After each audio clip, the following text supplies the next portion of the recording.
안녕하세요. 오늘은 이민섭 작가의 호모 100 지놈 컴퍼스 이 책을 가지고 인간 진화의 미래를 한번 깊이 들여다볼까 합니다. 네. 보통 진화가 끝났다고 생각하기 쉬운데 이 책은 아니라고 말하죠. 네, 맞아요.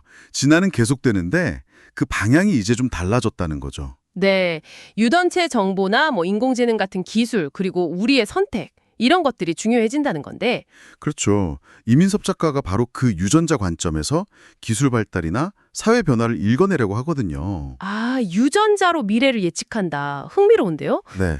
그래서 오늘은 그 관점을 따라가면서 미래 인간, 책에서 말하는 호모 인텔리전스가 어떤 모습일지 한번 파헤쳐보죠. 좋습니다. 과거에는 환경에 따른 자연 선택이었다면 이제는 우리가 기술로 진화에 개입한다 이런 말씀이시죠. 정확합니다. 유전자, 환경, 기술, 이게 다 얽혀서 새로운 인간상을 만든다는 건데요. 특히 그 후속 유전학 이야기 있잖아요. 네네. 경험이 유전자에 영향을 준다는. 네, 맞아요. 유전자가 고정된 게 아니라 경험까지도 다음 세대에 영향을 줄 수 있다. 이게 시사하는 바가 아주 큽니다. 와, 그럼 일단 신체 변화부터 한번 볼까요? 책에서는 로봇이나 자동화 때문에 육체 노동이 줄어서 네, 근육 관련 유전자가 덜 중요해진다거나 턱뼈가 작아진다거나 그런 예측들이 나오죠. 그렇죠. 이게 무슨 SF 영화 설정 같기도 한데 유전적인 근거가 있다는 거잖아요. 네, 단순히 근육이 좀 줄어든다 이런 차원이 아니고요. 핵심은 생존 환경이 바뀌면서 유전자를 선택하는 그 압력, 선택압의 방향 자체가 달라진다는 거예요.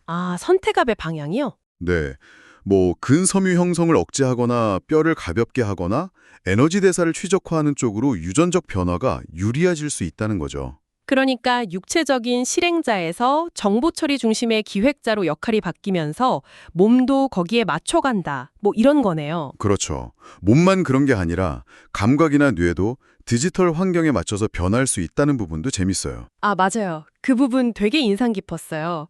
청각은 미묘한 뉘앙스를 포악하는 쪽으로, 시각은 스크린에 더 잘 맞게. 네. 그러면서 이제 뇌 구조에도 영향을 줘서 단기 집중력이나 멀티태스킹 능력이 더 중요해질 수 있다는 거죠. 정보화 사회에서는 그게 생존 능력이 되니까요. 맞습니다. 그러니까 감각 수용체나 도파민 회로, 전두엽 기능 이런 관련 유전자들이 더 강한 선택압을 받을 수 있다는 거고요. 동시에 스트레스 관리 같은 감정 조절 유전자도 중요해지겠네요. 디지털 소통이라는 게. 그렇죠. 감각, 감정, 인지 구조 자체가 새로운 환경에 적응해 나가는 과정인 셈이죠. 거기서 더 나아가서 디지털 유전자라는 개념도 나오더라고요. 뇌가 직접 저장하는 대신에 클라우드 같은 외부 장치에 의존한다. 네. 일론 머스크의 뉴럴링크 같은 거 생각하시면 쉽죠.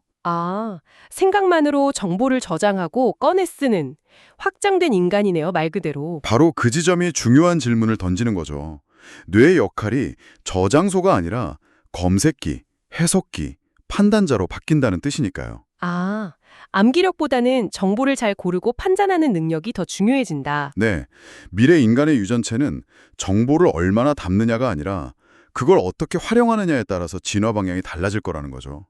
기술이 유전자 밖에서 진화를 이끄는 셈입니다. 와, 진짜 생각할 거리가 많네요. 아까 잠깐 언급하신 후속 유전학 얘기도 좀 더 해보고 싶어요.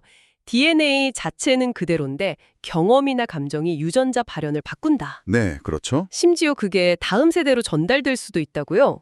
이게 정말 놀라운데요? 맞습니다. 이게 유전과 환경의 경계를 확 허무는 발견이거든요.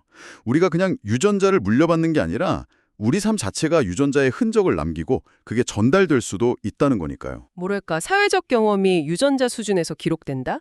유전적 사회의 구성원이다 이런 표현도 있던데요. 네, 그런 관점에서 볼 수 있죠. 자, 그런데 이런 변화 속에서 또 등장한 게 유전자 편집 기술, 크리스퍼 같은 거잖아요. 그렇죠.